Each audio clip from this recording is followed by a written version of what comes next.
Bonjour et bienvenue une nouvelle fois sur l'espace dédié au site mécaniqueuniverselle.net, le site qui s'efforce de démontrer que l'humanité a un sens, une orientation, une finalité. Nous construisons, sans le savoir encore, l'état de perfection pour nos futurs descendants, le paradis pour nos futurs descendants.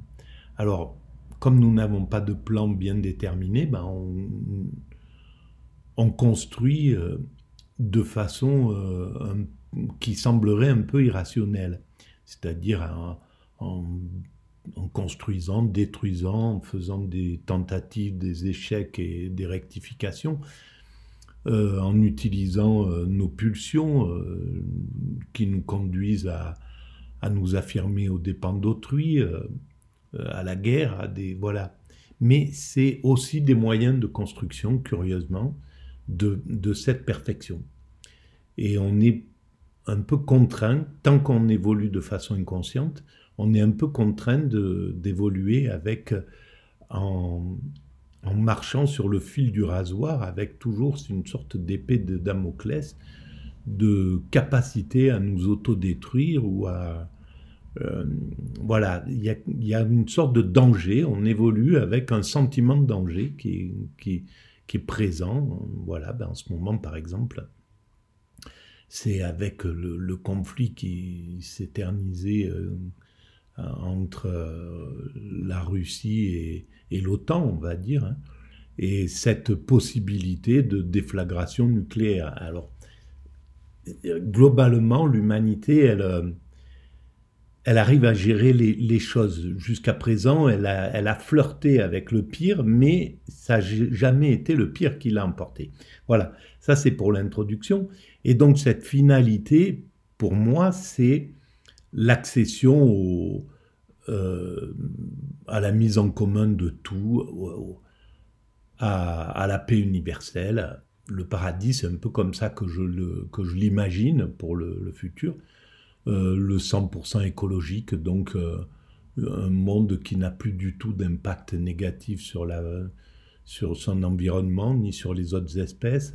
L'homme qui est devenu entièrement pacifié, donc plus aucun homme ne représente un danger pour ses congénères, et donc le monde peut être dans un état d'esprit de paix et de sérénité, parce qu'en fait, ce qui nous empêche d'être tranquilles, c'est eh bien, c'est le fait que l'homme, l'enfer, c'est les autres, quoi. Hein.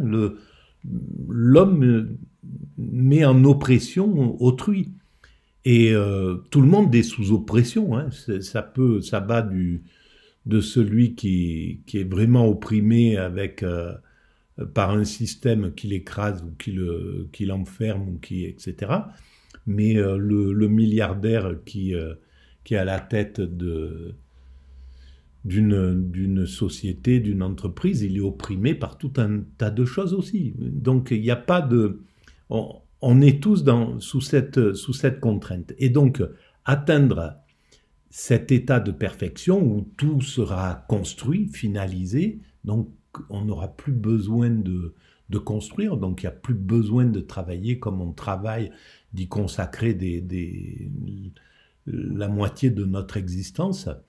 On pourra vraiment vivre l'état de contemplation, parce qu'en fait c'est ça qui est recherché intuitivement, l'état de contemplation, de bonheur absolu, d'extase. Voilà, le mot est lâché, on va vers l'extase. L'humanité va vers son ultime perfection, l'extase. Voilà. Alors, je vais reprendre le cours de ma réflexion sur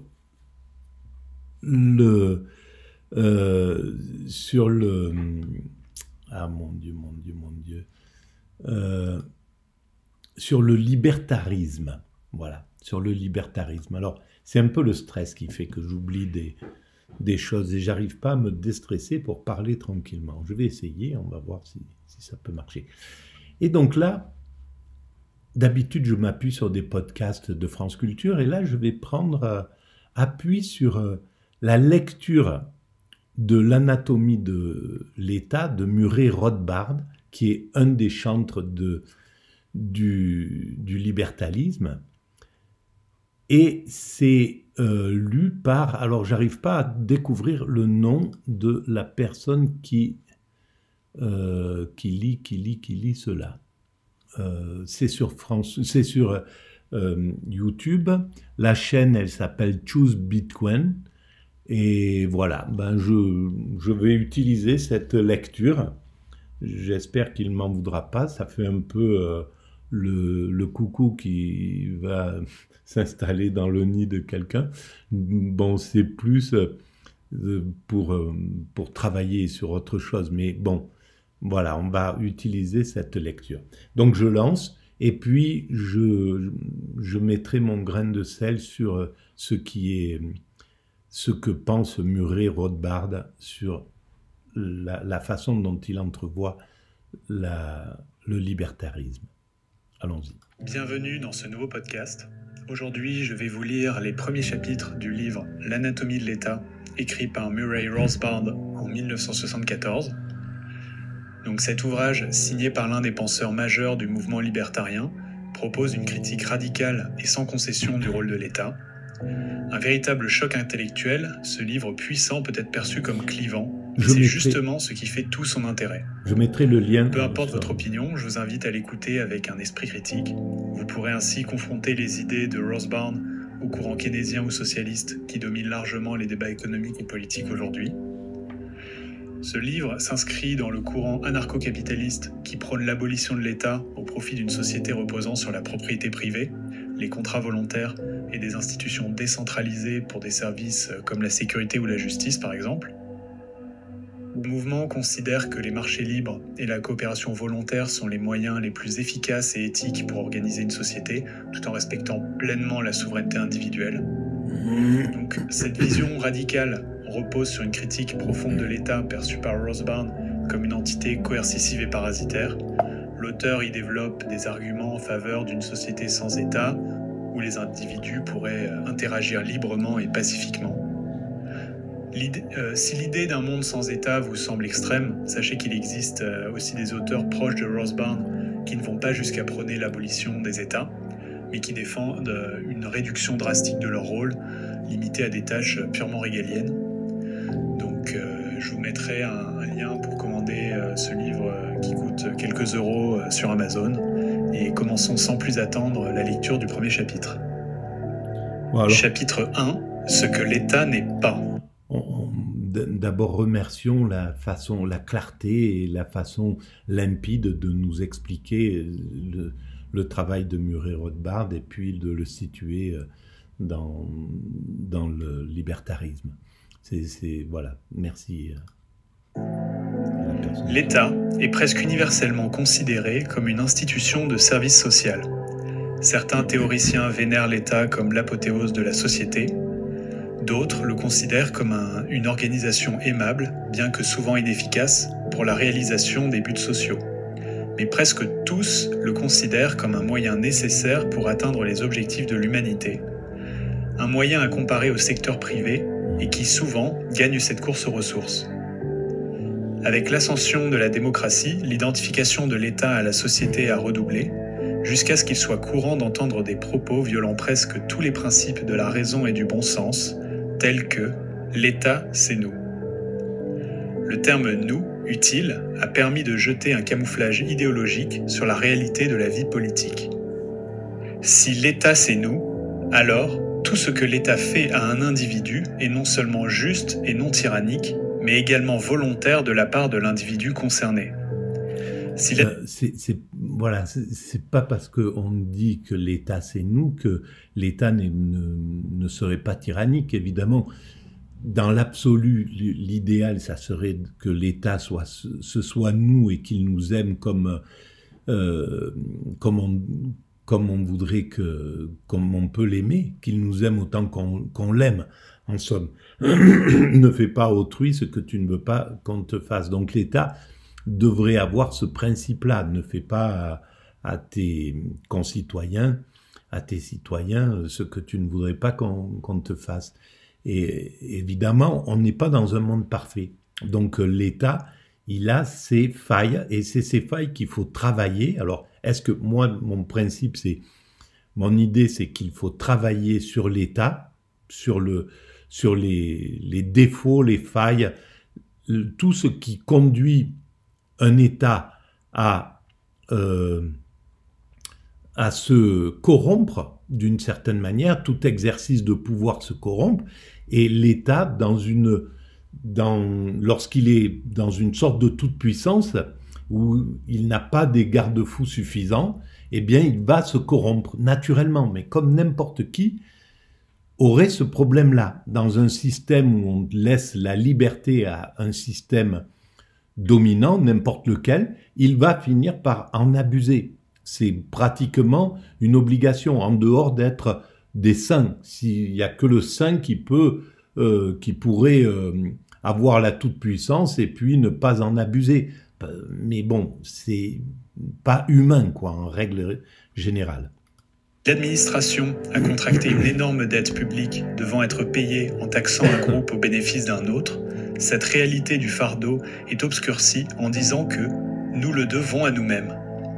Si l'administration mobilise un homme ou le jette en prison pour opinion dissidente, alors il se fait cela à lui-même, et par conséquent rien de fâcheux ne s'est produit. Selon ce raisonnement, les Juifs assassinés par le gouvernement nazi ne le furent pas. Ils doivent plutôt s'être suicidés, car ils étaient le gouvernement, qui fut choisi démocratiquement. Oui, mais bon, voilà, la limite, elle va être à ce moment-là. Quand le monde a choisi, quand les citoyens allemands ont choisi, entre guillemets, démocratiquement le nazisme, même s'il avait clairement écrit tout ce qu'il allait faire, je pense, une grande partie de cela. Donc, mais il n'avait pas encore commis le pire, commis l'irréparable dans ce moment-là. Donc, ce qui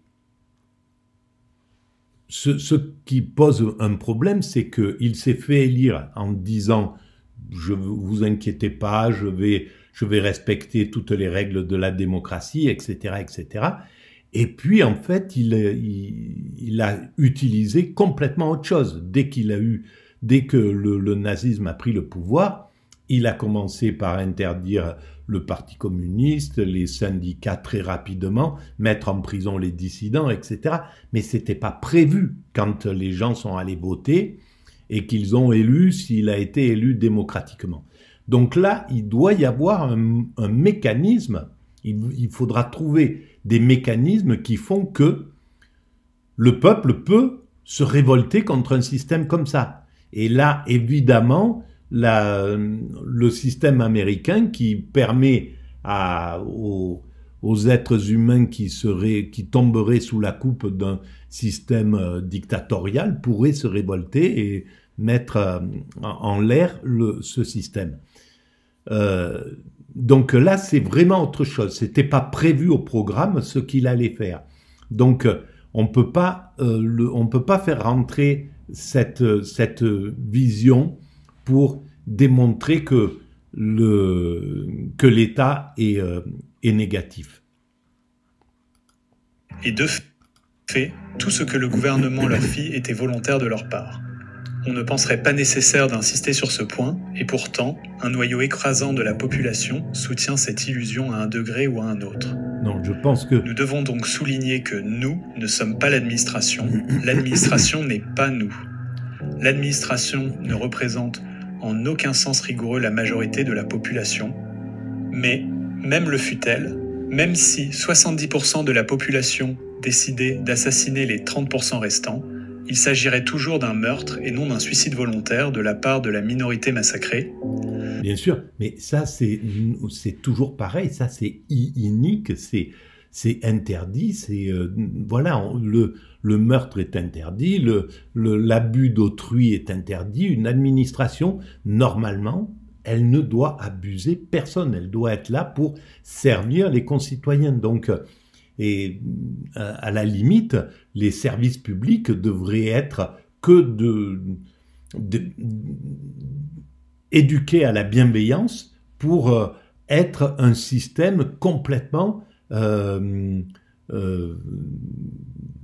serviteur en fait du peuple, qui a organisé la société de façon à ce qu'il y ait un service public, à ce qu'il y ait un État fort, un État qui soit, mais fort au sens de sa capacité à résister à tout le négatif, justement, un État qui peut dire à son administration, vous n'abusez pas vos concitoyens, c'est le peuple, c'est lui votre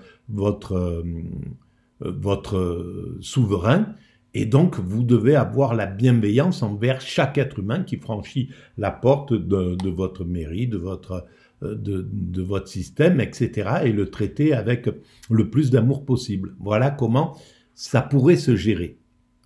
Et aucune métaphore organiciste, aucune platitude non pertinente selon laquelle nous ferons tous partie les uns des autres ne doit être tolérée, qui obscurcit ce fait fondamental. Si donc l'État n'est pas nous, s'il n'est pas la famille humaine se rassemblant pour décider des problèmes communs, s'il ne s'agit pas d'un club local, qu'est-il ? Brièvement, l'État est cette organisation dans la société tentant de conserver un monopole de l'usage de la force et de la violence sur une zone territoriale donnée. En particulier, c'est la seule organisation dans la société tirant ses revenus non pas de contributions volontaires ou de rémunération pour services rendus, mais de la coercition. Alors, c'est une coercition qui est pas spontanée, c'est quelque chose qui perdure dans le temps. L'État, il a toujours été là, il est là depuis X temps, donc c'est pas quelque chose qui s'impose une sorte, on est déjà dans cet environnement, on est prévenu, on n'est pas sous la coupe de quelque chose qui s'imposerait à nous d'une façon brutale. C'est là et voilà, on le suit, quoi. Alors que d'autres individus ou institutions tirent leurs revenus de la production de biens et de services, et de la vente pacifique et volontaire de ces biens et services à d'autres, l'État tire ses revenus du recours à la force, c'est-à-dire de l'utilisation et de la menace, de la prison et de la baïonnette. Bon, et ça, c'est évidemment, sur le côté négatif, c'est ça, mais bon, la plus grande partie des êtres humains ne passe pas par la case prison, menace, etc. Évidemment, il y a une contrainte et on pourrait adoucir complètement ce type de contrainte. On pourrait vraiment développer l'éducation, ne pas... On sent bien que l'État pose un problème dans la mesure où il a les moyens d'éduquer, il a les moyens de faire que des gens ne soient pas obligés de passer par la case prison parce qu'ils ont eu des enfances tragiques, tumultueuses, violentes, abusives, etc. Il pourrait très bien gérer tout ça et faire que le monde soit beaucoup plus paisible, pacifié et qu'il y ait beaucoup plus de respect mutuel. Et donc l'État n'ait pas besoin de coercition, en fait, ou très peu. C'est quelque chose qui est possible. Donc, on voit bien que l'État, là, quand il est perverti d'une certaine manière, il profite du fait que, en laissant à l'abandon des pans de la société, ça lui permet de pointer du doigt les méchants, etc., et que le peuple, d'une certaine manière, ait des discriminations envers lui-même, envers le plus faible que lui, plutôt que d'avoir des discriminations envers envers l'État. Au lieu de critiquer l'État, l'État, il a tout intérêt dans un système pervers à nous dire, voilà, c'est ce groupe de population qui est un problème, etc.